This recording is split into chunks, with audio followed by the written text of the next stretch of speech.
ਹਿੰਦੂ ਹੈ, ਤੂੰ ਐਡਾ ਸੋਹਣਾ ਮੁੰਡਾ ਹੈ, ਤੈਨੂੰ ਹੋਰ ਸੋਹਣੀ ਕੁੜੀ ਮਿਲ ਜੇਗੀ, ਪੰਜਾਬਣ ਮਿਲ ਜੇਗੀ। ਤੇ ਬਾਅਦ ਵਿੱਚ ਇਹਨਾਂ ਦਾ ਜੋਬ ਦਾ ਸਿਲਸਿਲਾ ਹੁੰਦਾ ਸੀ ਤੇ ਦੂਰ ਇਹਨਾਂ ਦਾ ਹੁੰਦਾ ਸੀ ਤੇ ਇੰਨੀ ਜ਼ਿਆਦਾ ਬਹੁਤੀ ਗੱਲ नहीं ਹੁੰਦੀ ਸੀ। ये एक्चुअली मेरी फैमिली में ही मेरे रिलेटिव ने ही बोला था कि लाइक मतलब इनका ऑरा है और मतलब लाइक अच्छी फैमिली से बिलोंग करते हैं, ये लोग रखेंगे नहीं, रिलीजन मैच नहीं होता, कल को तुझे मतलब अच्छे से ना रखें। लव मैरिज कई ही सक्सेसफुल होती हैं, तो वो नहीं कराएगा शादी, वो जस्ट ऐसे ही टाइम पास कर रहा है ये वो।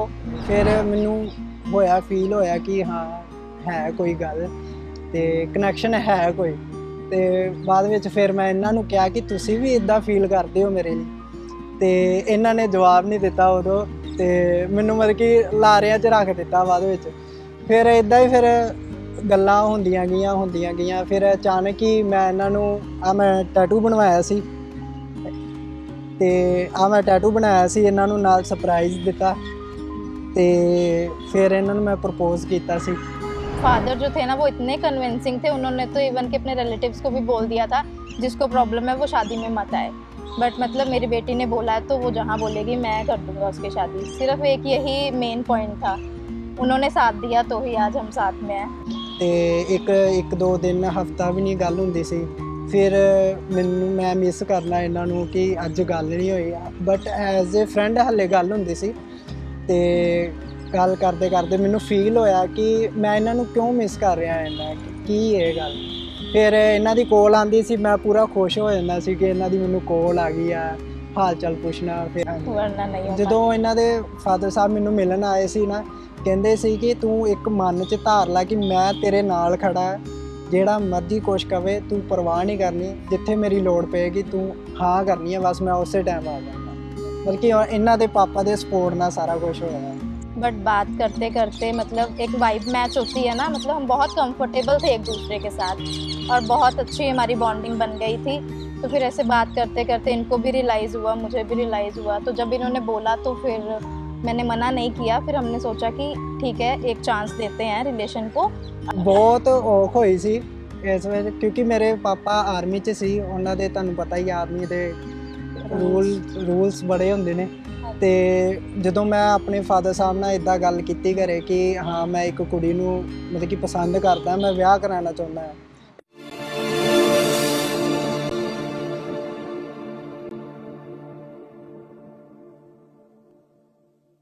ਵੀਰੇ ਕੀ ਨਾਮ ਹੈ ਤੁਹਾਡਾ? ਮੇਰਾ ਨਾਮ ਨਵਜੋਤ ਸਿੰਘ ਹੈ। ਓਕੇ, ਕੀ ਕਰਦੇ ਹੋ ਤੁਸੀਂ?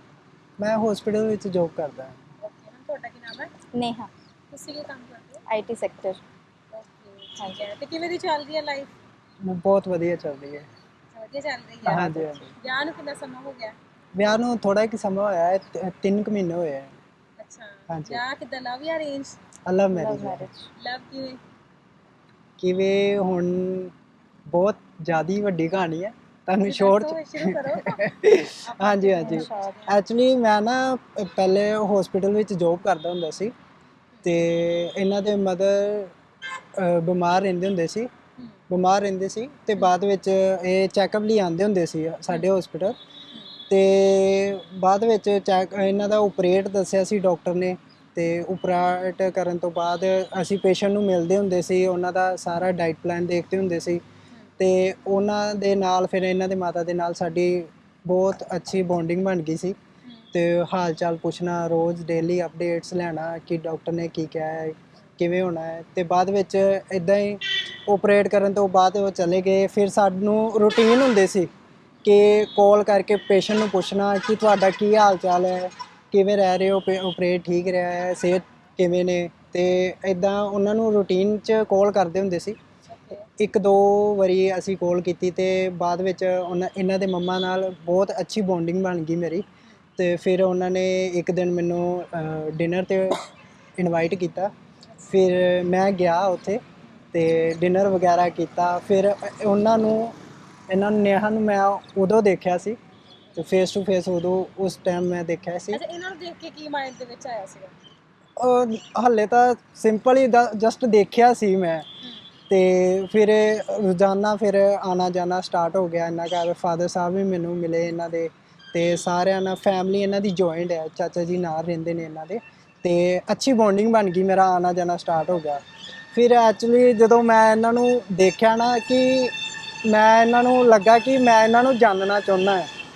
ਹਾਂਜੀ, ਤੇ ਫਿਰ ਮੈਂ ਕਿਸੇ ਬਹਾਨੇ ਕਰਕੇ ਇਹਨਾਂ ਦੀ ਮੈਂ ਸਨੈਪਚੈਟ ਆਈਡੀ ਲਈ ਤੇ ਉਸ 'ਤੇ ਫਿਰ ਇਹਨਾਂ ਨੇ ਮੈਨੂੰ ਸਨੈਪਚੈਟ, ਇਹਨਾਂ ਨੇ ਮੈਨੂੰ ਪੁੱਛਿਆ ਵੀ ਕਿਉਂ, ਕੀ ਕਰਨਾ ਹੈ, ਤੇ ਕਹਿੰਦੇ ਗੱਲ ਕਰਨੀ ਹੈ। ਤੇ ਕਹਿੰਦੇ ਤੁਸੀਂ ਆਂਦੇ ਤੇ ਹੈਗੇ ਹੋ ਘਰ, ਤੁਸੀਂ ਉਦੋਂ ਗੱਲ ਕਰ ਲਿਆ ਕਰੋ। ਤੇ ਮੈਂ ਕਿਹਾ ਨਹੀਂ, ਤੁਸੀਂ ਦਿਓ ਮੈਨੂੰ ਸਨੈਪਚੈਟ ਆਈਡੀ। ਫਿਰ ਇਹਨਾਂ ਨੇ ਮੈਨੂੰ ਸਨੈਪਚੈਟ ਆਈਡੀ ਦਿੱਤੀ, ਫਿਰ ਉੱਥੇ ਗੱਲ ਕਰਨ ਉਹ ਸਟਾਰਟ ਹੋ ਗਈ। ਤੇ ਬਾਅਦ ਵਿੱਚ ਇਹਨਾਂ ਦਾ ਜੋਬ ਦਾ ਸਿਲਸਿਲਾ ਹੁੰਦਾ ਸੀ ਤੇ ਦੂਰ ਇਹਨਾਂ ਦਾ ਹੁੰਦਾ ਸੀ, ਤੇ ਇੰਨੀ ਜ਼ਿਆਦਾ ਬਹੁਤੀ ਗੱਲ ਨਹੀਂ ਹੁੰਦੀ ਸੀ, ਤੇ ਇੱਕ ਦੋ ਦਿਨ, ਹਫਤਾ ਵੀ ਨਹੀਂ ਗੱਲ ਹੁੰਦੀ ਸੀ। ਫਿਰ ਮੈਂ ਮਿਸ ਕਰਨਾ ਇਹਨਾਂ ਨੂੰ ਕਿ ਅੱਜ ਗੱਲ ਨਹੀਂ ਹੋਈ, ਬਟ ਐਜ਼ ਏ ਫਰੈਂਡ ਹਾਲੇ ਗੱਲ ਹੁੰਦੀ ਸੀ। ਤੇ ਗੱਲ ਕਰਦੇ ਕਰਦੇ ਮੈਨੂੰ ਫੀਲ ਹੋਇਆ ਕਿ ਮੈਂ ਇਹਨਾਂ ਨੂੰ ਕਿਉਂ ਮਿਸ ਕਰ ਰਿਹਾ ਇੰਨਾ, ਕੀ ਇਹ ਗੱਲ। ਫਿਰ ਇਹਨਾਂ ਦੀ ਕੋਲ ਆਉਂਦੀ ਸੀ, ਮੈਂ ਪੂਰਾ ਖੁਸ਼ ਹੋ ਜਾਂਦਾ ਸੀ ਕਿ ਇਹਨਾਂ ਦੀ ਮੈਨੂੰ ਕੋਲ ਆ ਗਈ ਆ, ਹਾਲ ਚਾਲ ਪੁੱਛਣਾ। ਫਿਰ ਇਹਨਾਂ ਸਾਰਾ ਕੁਛ ਕਰਕੇ ਤੇ ਗੱਲ ਹੋਣੀ, ਫਿਰ ਮੈਨੂੰ ਹੋਇਆ, ਫੀਲ ਹੋਇਆ ਕਿ ਹਾਂ ਹੈ ਕੋਈ ਗੱਲ, ਤੇ ਕਨੈਕਸ਼ਨ ਹੈ ਕੋਈ। ਤੇ ਬਾਅਦ ਵਿੱਚ ਫਿਰ ਮੈਂ ਇਹਨਾਂ ਨੂੰ ਕਿਹਾ ਕਿ ਤੁਸੀਂ ਵੀ ਇੱਦਾਂ ਫੀਲ ਕਰਦੇ ਹੋ ਮੇਰੇ ਲਈ, ਤੇ ਇਹਨਾਂ ਨੇ ਜਵਾਬ ਨਹੀਂ ਦਿੱਤਾ ਉਦੋਂ, ਤੇ ਮੈਨੂੰ ਮਤਲਬ ਕਿ ਲਾਰਿਆਂ 'ਚ ਰੱਖ ਦਿੱਤਾ ਬਾਅਦ ਵਿੱਚ। ਫਿਰ ਇੱਦਾਂ ਹੀ ਫਿਰ ਗੱਲਾਂ ਹੁੰਦੀਆਂ ਗਈਆਂ। ਫਿਰ ਅਚਾਨਕ ਹੀ ਮੈਂ ਇਹਨਾਂ ਨੂੰ ਮੈਂ ਟੈਟੂ ਬਣਵਾਇਆ ਸੀ, ਤੇ ਮੈਂ ਟੈਟੂ ਬਣਾਇਆ ਸੀ, ਇਹਨਾਂ ਨੂੰ ਨਾਲ ਸਰਪ੍ਰਾਈਜ਼ ਦਿੱਤਾ। ਤੇ ਫਿਰ ਇਹਨਾਂ ਨੂੰ ਮੈਂ ਪ੍ਰਪੋਜ਼ ਕੀਤਾ ਸੀ ਕਿ ਮੈਂ ਤੁਹਾਡੇ ਲਈ ਫੀਲ ਕਰਦਾ ਹਾਂ ਤੁਹਾਨੂੰ, ਤੇ ਮੈਨੂੰ ਤੁਹਾਡੇ ਨਾਲ ਪਿਆਰ ਹੈ।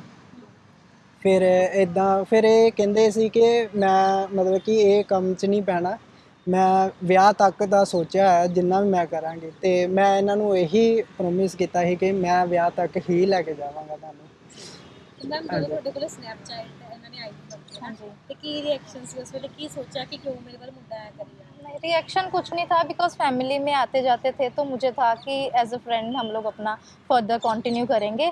बट बात करते करते मतलब एक वाइब मैच होती है ना, मतलब हम बहुत कंफर्टेबल थे एक दूसरे के साथ और बहुत अच्छी हमारी बॉन्डिंग बन गई थी। तो फिर ऐसे बात करते करते इनको भी रियलाइज़ हुआ, मुझे भी रियलाइज़ हुआ। तो जब इन्होंने बोला तो फिर मैंने मना नहीं किया। फिर हमने सोचा कि ठीक है, एक चांस देते हैं रिलेशन को, अगर फैमिली कन्विंस होती है तो हम आगे करेंगे, वरना हम स्टेप बैक कर लेंगे। तो फिर मैंने अपने फादर को बताया, तो उन्होंने तो एग्री कर दिया था। वो कहते इनसे पूछो, बिकॉज इनकी बिल्कुल ही रिलीजन ऑपोजिट हो जाता है, हम लोगों का बिल्कुल रिलीजन ऑपोजिट है। फिर इन्होंने बात की मेरे फादर से, मैं तो इनको आगे टाइम दिया उन्होंने, मेरे फादर ने, कि आपको टाइम देते हैं, आप अपनी फैमिली कन्विंस करो, अगर दोनों तरफ से रजामंदी होगी फिर ही शादी होगी। तो फिर ਤੇ ਵੀਰੇ ਫਿਰ ਕਿੱਦਾਂ ਮਨਾਇਆ ਘਰਦਿਆਂ ਨੂੰ, ਸਰਦਾਰ ਮੁੰਡਾ ਹੈ ਤੇ ਗੁੱਪੀਆਂ ਦੀ ਤੇ ਕੁੜੀ। ਹਾਂਜੀ ਬਹੁਤ ਔਖ ਹੋਈ ਸੀ ਇਸ ਵੇਲੇ, ਕਿਉਂਕਿ ਮੇਰੇ ਪਾਪਾ ਆਰਮੀ 'ਚ ਸੀ। ਉਹਨਾਂ ਦੇ ਤੁਹਾਨੂੰ ਪਤਾ ਹੀ ਆਰਮੀ ਦੇ ਰੂਲਸ ਬੜੇ ਹੁੰਦੇ ਨੇ। ਤੇ ਜਦੋਂ ਮੈਂ ਆਪਣੇ ਫਾਦਰ ਸਾਹਿਬ ਨਾਲ ਇੱਦਾਂ ਗੱਲ ਕੀਤੀ ਘਰੇ ਕਿ ਹਾਂ ਮੈਂ ਇੱਕ ਕੁੜੀ ਨੂੰ ਮਤਲਬ ਕਿ ਪਸੰਦ ਕਰਦਾ, ਮੈਂ ਵਿਆਹ ਕਰਾਉਣਾ ਚਾਹੁੰਦਾ ਹਾਂ, ਚਲੋ ਪਾਪਾ ਕਹਿੰਦੇ ਚਲੋ ਠੀਕ ਹੈ, ਕੁੜੀ ਨੂੰ ਮਿਲਾਓ। ਤੇ ਗੱਲਾਂ ਗੱਲਾਂ 'ਚ ਮੈਨੂੰ ਪੁੱਛਦੇ ਨੇ ਕਿ ਕੁੜੀ ਕਿਹਨਾਂ ਦੀ ਹੈ, ਤੇ ਮੈਂ ਉਹਨਾਂ ਨੂੰ ਪਿੰਡ ਲੈਂਦੇ ਕਹਿ ਦਿੱਤਾ ਕਿ ਉਹ ਹਿੰਦੂ ਹੈ। ਤੇ ਪਾਪਾ ਨੇ ਤੇ ਉਸੇ ਟਾਈਮ ਹੀ ਬਿਲਕੁਲ ਨਾ ਕਰ ਦਿੱਤੀ ਕਿ ਮੈਂ ਨਹੀਂ, ਹਿੰਦੂਆਂ 'ਚ ਨਹੀਂ ਵਿਆਹ ਕਰਾਉਣਾ। ਫਿਰ ਗੱਲਾਂ ਮੈਂ ਕਿਹਾ ਪਾਪਾ ਤੁਸੀਂ ਇੱਕ ਵਾਰੀ ਮਿਲ ਤਾਂ ਲਓ, ਤੇ ਮੈਂ ਕਿਹਾ ਜੇ ਨਹੀਂ ਪਸੰਦ ਆਉਣਗੇ, ਜੋ ਤੁਹਾਡਾ ਸਵਾਲ ਉਹੀ, ਜੋ ਤੁਸੀਂ ਜਵਾਬ ਦਿਓਗੇ ਉਹੀ ਮੇਰਾ ਹੋਊਗਾ। ਫਿਰ ਮੈਂ ਇਹਨਾਂ ਨੂੰ ਕਿਹਾ ਕਿ ਪਾਪਾ ਇੱਦਾਂ ਮਿਲਣਾ ਚਾਹੁੰਦੇ ਨੇ, ਤੁਸੀਂ ਘਰ ਆਓ, ਇੱਕ ਵਾਰੀ ਮਿਲੋ ਉਹਨਾਂ ਨਾਲ, ਗੱਲਬਾਤ ਕਰੋ। ਤੇ ਬਾਅਦ ਵਿੱਚ ਇਹਨਾਂ ਨੂੰ ਮੈਂ ਇਨਵਾਈਟ ਕੀਤਾ ਆਪਣੇ ਘਰ, ਪਾਪਾ ਨੂੰ ਮਿਲੇ ਨੇ। ਫਿਰ ਜਿਵੇਂ ਕਹਿੰਦੇ ਆ ਨਾ ਕਿ ਬੰਦਾ ਨਹੀਂ, ਬੰਦੇ ਦੀ ਸੋਚ ਮਿਲਦੀ ਹੈ ਇੱਕ ਦੂਜੇ ਨਾਲ। ਫਿਰ ਉਵੇਂ ਹੀ ਇਹ ਆਏ ਨੇ ਘਰ, ਪਾਪਾ ਨਾਲ ਗੱਲਬਾਤ ਕੀਤੀ ਹੈ, ਸਾਰਾ ਕੁਝ ਸੁਭਾਅ ਇਹਨਾਂ ਦਾ ਬੜਾ ਵਧੀਆ ਲੱਗਾ। ਤੇ ਫਿਰ ਪਾਪਾ ਨੇ ਬਹੁਤ ਮੁਸ਼ਕਿਲ ਨਾਲ ਫਿਰ ਉਹਨਾਂ ਨੇ ਕਿਹਾ ਕਿ ਹਾਂ ਤੇਰੀ ਖੁਸ਼ੀ ਲਈ ਮੈਂ ਹਾਂ ਕਰ ਦਿੰਦਾ। ਅੱਛਾ, ਜਦੋਂ ਘਰਦਿਆਂ ਨੂੰ ਤੁਸੀਂ ਫੋਟੋ ਵਿਖਾਈ ਸੀ ਇਹਨਾਂ ਦੀ, ਹਾਂਜੀ ਤੇ ਘਰਦਿਆਂ ਨੇ ਫੋਟੋ ਦੇਖਦੇ ਸਾਰੇ ਕੀ ਕਿਹਾ? ਨਹੀਂ, ਪਾਪਾ ਦੇ ਇਹ ਕਹਿੰਦੇ ਕਿ ਹਾਂ ਸੋਹਣੀ ਕੁੜੀ ਆ, ਦੇਖਣ ਨੂੰ ਠੀਕ ਲੱਗਦੀ ਹੈ, ਘਰੇਲੂ ਲੱਗਦੀ ਹੈ। ਤੇ ਉਹ ਮਤਲਬ ਕਿ ਇਹਨਾਂ ਨੂੰ ਕੱਪੜੇ ਪਾਉਣ ਦਾ ਮਤਲਬ ਕਿ ਫੈਸ਼ਨ ਦਾ ਬੜਾ ਸ਼ੌਂਕ ਸੀ, ਤੇ ਨਾਲ ਮੈਨੂੰ ਕਹਿੰਦੇ ਕਿ ਇਹ ਫੈਸ਼ਨ ਵੀ ਬਹੁਤ ਕਰਨ ਵਾਲੀ ਹੈ, ਇਹ ਘਰ ਸਾਂਭ ਲਏਗੀ। ਤੇ ਮੈਂ ਕਿਹਾ ਤੁਸੀਂ ਪਾਪਾ ਇੱਕ ਵਾਰੀ ਤੁਸੀਂ ਮਿਲ ਲਓ, ਜਿਵੇਂ ਤੁਹਾਨੂੰ ਸਹੀ ਲੱਗਣਗੇ ਉਵੇਂ ਮੈਨੂੰ ਠੀਕ ਹੈ। ਅੱਛਾ, ਹਾਂਜੀ। ਤੇ ਇਹ ਮਤਲਬ ਮਨਾ ਹੀ ਲੈ ਕਰਦੇ ਹੈ ਨਾ। ਹਾਂਜੀ ਹਾਂਜੀ सिर्फ फैमिली कन्विंस हुई थी, मम्मा पापा, बाकी रिलेटिव्स, बाकी नानू का नानी, ये सबको मनाना बहुत ही ज़्यादा डिफिकल्ट था। बट एक पॉजिटिव था पॉइंट कि मेरे फादर जो थे ना वो इतने कन्विंसिंग थे, उन्होंने तो इवन के अपने रिलेटिव्स को भी बोल दिया था जिसको प्रॉब्लम है वो शादी में मत आए। बट मतलब मेरी बेटी ने बोला है तो वो जहाँ बोलेगी मैं कर दूंगा उसकी शादी। सिर्फ एक यही मेन पॉइंट था, उन्होंने साथ दिया तो ही आज हम साथ में हैं, वरना नहीं हो ਜਦੋਂ पाता। ਇਹਨਾਂ ਦੇ ਫਾਦਰ ਸਾਹਿਬ ਮੈਨੂੰ ਮਿਲਣ ਆਏ ਸੀ ਨਾ, ਕਹਿੰਦੇ ਸੀ ਕਿ ਤੂੰ ਇੱਕ ਮਨ 'ਚ ਧਾਰ ਲੈ ਕਿ ਮੈਂ ਤੇਰੇ ਨਾਲ ਖੜਾ, ਜਿਹੜਾ ਮਰਜ਼ੀ ਕੁਛ ਕਵੇ ਤੂੰ ਪਰਵਾਹ ਨਹੀਂ ਕਰਨੀ, ਜਿੱਥੇ ਮੇਰੀ ਲੋੜ ਪਏਗੀ ਤੂੰ ਹਾਂ ਕਰਨੀ ਹੈ, ਬਸ ਮੈਂ ਉਸੇ ਟਾਈਮ ਆ ਜਾਵਾਂਗਾ। ਮਤਲਬ ਕਿ ਇਹਨਾਂ ਦੇ ਪਾਪਾ ਦੇ ਸਪੋਰਟ ਨਾਲ ਸਾਰਾ ਕੁਝ ਹੋਇਆ। ਤੇ ਵੀਰੇ ਤੁਹਾਡੀ ਫਰੈਂਡਸ ਕੀ ਕਹਿੰਦੇ ਸੀਗੇ ਇਹਨਾਂ ਨੂੰ ਲੈ ਕੇ? ਫਰੈਂਡਸ ਰਿਲੇਟਿਵ ਫਰੈਂਡਸ ਤੁਹਾਡੇ ਆਂਢ ਗੁਆਂਢ? ਨਹੀਂ, ਰਿਲੇਟਿਵ ਤਾਂ ਕਹਿੰਦੇ ਤੇ ਹੈਗੇ ਸੀ ਕਿ ਹਾਂ ਹਿੰਦੂ ਹੈ ਤੂੰ, ਐਡਾ ਸੋਹਣਾ ਮੁੰਡਾ ਹੈ, ਤੈਨੂੰ ਹੋਰ ਸੋਹਣੀ ਕੁੜੀ ਮਿਲ ਜੇਗੀ, ਪੰਜਾਬਣ ਮਿਲ ਜੇਗੀ। ਤੇ ਇਹਨਾਂ ਨੇ ਫਿਰ ਮੈਂ ਕਿਹਾ ਪਿਆਰ ਕੀਤਾ ਹੈ, ਤੁਸੀਂ ਨਹੀਂ ਜਾਣ ਸਕਦੇ ਜੋ ਮੈਂ ਕੀਤਾ ਹੈ। ਤੇ ਉਹ ਫਿਰ ਕਹਿੰਦੇ ਕਿ ਚਲੋ ਤੁਹਾਡੀ ਲਾਈਫ ਹੈ, ਤੁਸੀਂ ਗੁਜ਼ਾਰਨੀ ਹੈ, ਤੁਸੀਂ ਦੋਵਾਂ ਨੇ ਇਕੱਠੇ ਰਹਿਣਾ है, ਜਿਵੇਂ ਤੁਹਾਨੂੰ सही लगता ਸਾਨੂੰ भी सही। एक्चुअल में ना रिलेशनशिप का जो हमारा फेस था वो किसी को पता ही नहीं था। हाँ जी। सबको शादी पे ही पता लगा कि ये रिलेशन में थे, इनकी लव मैरिज हुई है। शादी के बाद ही फ्रेंड्स को भी एक्चुअली पता लगा, किसी को पता ही नहीं था, इतना प्राइवेटली रखा हुआ था हमने। अच्छा और हाँ जी। रिलेशनशिप और मैरिज को ज़्यादा टाइम भी नहीं, विद इन 1 ईयर ही सब कुछ हो गया। अच्छा रिलेशन देखो मैंने बहुत ही सब कुछ 1 नहीं, ईयर 1 लग गया, year। मतलब हाँ 6-7 मंथ्स के बाद ही रोका, देन एंगेजमेंट, देन मैरिज। मतलब 1 ईयर भी कंफर्म पूरा नहीं हुआ, इतना जल्दी जल्दी सब हुआ। मतलब हमें था कि टाइम नहीं डालना, अगर कमिटमेंट दी है तो एक ही साथ पूरा करते हैं उसको, दैट्स इट। ਤੇ ਜਦੋਂ ਫਿਰ ਵਿਆਹ ਵਾਲਾ ਦਿਨ ਆਇਆ ਤਾਂ ਕਿੰਨੀ ਕੀ ਖੁਸ਼ੀ ਸੀ ਤੁਹਾਨੂੰ? ਬਹੁਤ ਖੁਸ਼ੀ ਸੀ ਸਾਨੂੰ ਤੇ ਇੱਕ ਯਕੀਨ ਨਹੀਂ ਹੁੰਦਾ ਸੀ ਕਿ ਸਾਡਾ ਹੀ ਵਿਆਹ ਹੋ ਰਿਹਾ ਹੈ। ਅਸੀਂ ਇੱਕ ਦੂਜੇ ਨੂੰ ਵੀਡੀਓ ਕਾਲਸ ਲਾ ਰਹੇ ਹਾਂ ਕਿ ਸਾਡੇ ਘਰ ਫੰਕਸ਼ਨ ਹੋ ਰਿਹਾ, ਇਹਨਾਂ ਵੱਲ ਵੀ ਹੋ ਰਿਹਾ, ਸਾਡੇ ਵੱਲ ਹੋ ਰਿਹਾ। ਤੇ ਮੈਂ ਇਹਨਾਂ ਨੂੰ ਇਹੀ ਮਜ਼ਾਕ ਕਰਦਾ ਹੁੰਦਾ, ਮੈਂ ਕਿਹਾ ਸਾਡਾ ਹੀ ਵਿਆਹ ਆ, ਸਾਡਾ ਹੀ ਵਿਆਹ, ਏਦਾਂ ਕਰਕੇ ਮੈਂ ਇਹਨਾਂ ਨੂੰ ਛੇੜਦਾ ਹੁੰਦਾ ਸੀ। ਮੇਰੇ ਵਿਆਹ ਤੋਂ ਬਾਅਦ ਨਹੀਂ ਕਿਸੇ ਨੇ ਕਿਹਾ ਵੀ ਕੁੜੀ ਨਹੀਂ ਸੋਹਣੀ ਜਾਂ ਜੱਚਦੀ ਨਹੀਂ ਤੇਰੇ ਨਹੀਂ ਨਾਲ? ਨਹੀਂ ਨਹੀਂ, ਜਦੋਂ ਨਾ ਮੈਂ ਜਦੋਂ ਰੋਕੇ ਤੋਂ ਪਹਿਲਾਂ ਇਹ ਗੱਲ ਸਭ ਹੁੰਦੀਆਂ ਸੀ ਕਿ ਕੁੜੀ ਸੋਹਣੀ ਨਹੀਂ ਆ, ਤੈਨੂੰ ਹੋਰ ਸੋਹਣੀ ਮਿਲ ਜੇਗੀ। ਰੋਕੇ ਤੋਂ ਬਾਅਦ ਫਿਰ ਸਾਰੇ ਐਗਰੀ ਕਰ ਗਏ ਸੀ ਕਿ ਹਾਂ ਸੋਹਣੀ ਕੁੜੀ ਹੈ, ਘਰ ਨੂੰ ਦੇਖਣ ਆ ਰਹੀ ਹੈ, ਘਰੇਲੂ ਹੈ, ਫਿਰ ਸਾਰੇ ਐਗਰੀ ਕਰ ਗਏ ਸੀ। ਓਕੇ ਹਾਂਜੀ ਹਾਂਜੀ। ਠੀਕ ਹੈ। ਤੇ ਮੈਮ ਤੁਹਾਡੀ ਫਰੈਂड्स ਕੀ ਕਹਿੰਦੇ ਸੀ ਵਿਆਹ ਤੇ? मेरे फ्रेंड्स, किसी को एक्चुअली पता ही नहीं था, शादी पे ही सबको पता लगा। बट एक मेरी बेस्ट फ्रेंड है, सिर्फ उसी को पता था कि हाँ ऐसा कुछ है, तो तो उन्होंने कहते हैं ना जजमेंट, सरदार बंदा तो बड़ा हाँ, सोहना। क्योंकि मैंने स्टार्टिंग से ही कभी नहीं इमेजिन भी नहीं किया था कि लाइक कभी मेरा इन फ्यूचर भी मैरिज होगा तो किसी सरदार के साथ होगा या फिर कुछ भी, तो कभी ऐसा सोचा ही नहीं था। बट किस्मत में यही था, सिर्फ उनको पता था और वो बिल्कुल एग्री थी कि हाँ बहुत अच्छा है, बहुत नाइस है, तो आप आगे कंटिन्यू करो इस चीज़ को। और उसी की मान के आगे कंटिन्यू किया। इवन कि रिलेशनशिप में आने से पहले भी उससे ही पूछा गया था कि यार कैसे करूँ, क्या करूँ, मुझे ओपिनियन दे, तो उसने ही ओपिनियन दिया था, तो ਅੱਛਾ आगे ਇੱਕ कंटिन्यू ਇੰਸਟਾਗ੍ਰਾਮ किया। ਤੇ ਤੁਸੀਂ ਰੀਲ ਪਾਈ ਹੋਈ ਹੈ ਜਿਹਦੇ ਵਿੱਚ ਲਿਖਿਆ ਹੈ ਕਿ ਸਾਰੇ ਕਹਿੰਦੇ ਸੀ ਕਿ ਇਹ ਮੁੰਡੇ ਨੇ ਵਿਆਹ ਨਹੀਂ ਕਰਾਉਣਾ, ਤੇ ਫਿਰ ਤੁਸੀਂ ਪੋਸਟ ਵੀ ਕੀਤੀਆਂ ਆਪਣੀਆਂ ਵੀਡੀਓ ਸਾਰੀਆਂ हाँ ਵਿਆਹ जी। ਦੀਆਂ ਰੋਕੇ ਦੀਆਂ। हाँ जी। हाँ जी, ये एक्चुअली मेरी फैमिली में ही मेरे रिलेटिव ने ही बोला था कि लाइक मतलब इनका ऑरा है और मतलब लाइक अच्छी फैमिली से बिलोंग करते हैं, ये लोग रखेंगे नहीं, रिलीजन मैच नहीं होता, कल को तुझे मतलब अच्छे से ना रखें। लव मैरिज कई ही सक्सेसफुल होती हैं, तो वो नहीं कराएगा शादी, वो जस्ट ऐसे ही टाइम पास कर रहा है ये वो। बट फिर जब हुआ तो फिर सबके मुंह बंद हो गए, ऑब्वियस। ਤੁਸੀਂ कमेंट भी देख रहे, बड़े नेगेटिव कमेंट आए। बहुत नेगेटिव कमेंट्स बहुत। आए थे, बट उसको भी डील करना आना चाहिए। और अगर सबका कमेंट सोच पढ़े के, सी ਤੁਸੀਂ? मैंने तो एक्चुअल में सच बताऊं तो मैंने रीड भी नहीं किया, यही आईडी चेक करते हैं ਇਹ इन्होंने ਕਿਵੇਂ ही। ਮਤਲਬ ਕੀ ਕਮੈਂਟ ਸੀਗੇ?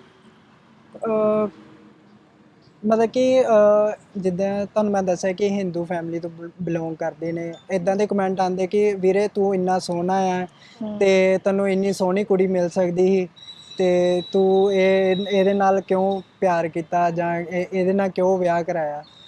ਤੇ ਇਸ ਕਰਕੇ ਫਿਰ ਉਹਨਾਂ ਨੂੰ ਵੀ ਰਿਪਲਾਈ ਕਰੀਦਾ ਹੈ। ਹਾਂਜੀ। ओके। इवन मैंने आज तक कमेंट्स नहीं रीड किए, बिकॉज मैं वैसे ही छोटी छोटी बातों को बहुत ज़्यादा दिल पे ले लेती हूँ, तो मेरे को है कि मैं इन सब चीज़ों से साइड पे ही रहूँ। इन्होंने ही मुझे बताया था तो मैंने कहा चल leave it, let it leave. ਤੁਹਾਨੂੰ ਬੈਡ ਨਹੀਂ ਫੀਲ ਹੋਇਆ ਕਿ ਨਹੀਂ ਨਹੀਂ, ਬੈਡ ਫੀਲ ਇਸ ਕਰਕੇ ਨਹੀਂ ਹੁੰਦਾ ਕਿ ਹਜ਼ਾਰਾਂ ਵਿੱਚ ਅੱਛੇ ਅੱਛੇ ਕਮੈਂਟ ਵੀ ਹੁੰਦੇ ਨੇ, ਜਦੋਂ ਅੱਛੇ ਕਮੈਂਟ ਪੜ੍ਹ ਲਈਦਾ ਫਿਰ ਬੈਡ ਵਾਲ ਧਿਆਨ ਹੀ ਨਹੀਂ ਰਹਿੰਦਾ। हाँ जी बिल्कुल, ਹਾਂਜੀ ਹੁਣ ਤਾਂ ਨਹੀਂ ਕੋਈ ਪ੍ਰੋਬਲਮ ਕਾਸਟ कोई प्रॉब्लम ਨਹੀਂ नहीं, ਨਹੀਂ ਸਭ ਐਗਰੀ हमारी कंपेटिबिलिटी मिलती है, वही बहुत बड़ी बात है। ਹਾਂਜੀ ਹੁਣ ਤਾਂ ਨਹੀਂ ਕੋਈ ਫੈਮਿਲੀ ਦੇ ਵਿੱਚ ਗਿਲਾ ਸ਼ਿਕਵਾ ਜਿਵੇਂ ਮਤਲਬ ਨਹੀਂ ਨਹੀਂ कोई ਕੋਈ प्रॉब्लम नहीं। ਚੱਲਦੀ ਹੈ ਜ਼ਿੰਦਗੀ। ਹਾਂਜੀ ਹਾਂਜੀ ਬਹੁਤ ਵਧੀਆ ਹੋ ਗਈ ਹੈ ਜ਼ਿੰਦਗੀ। ਤੁਹਾਡਾ ਵੱਖਰਾ ਵੱਖਰਾ ਰਿਲੀਜਨ ਸੀਗਾ ਨਾ, ਹਾਂਜੀ ਹਾਂਜੀ ਤੇ ਹੁਣ ਕਿਸੇ ਹੋਰ ਚੀਜ਼ ਨੂੰ ਲੈ ਕੇ ਫਿਰ ਨਹੀਂ रिलीजन यही है कि कुछ चीज़ें मुझे समझ नहीं आती हैं, लाइक इनकी लाइफ में जो चलता है वो कई बार मेरे को समझने में ज़्यादा टाइम लग जाता है, बाकी सब ठीक है।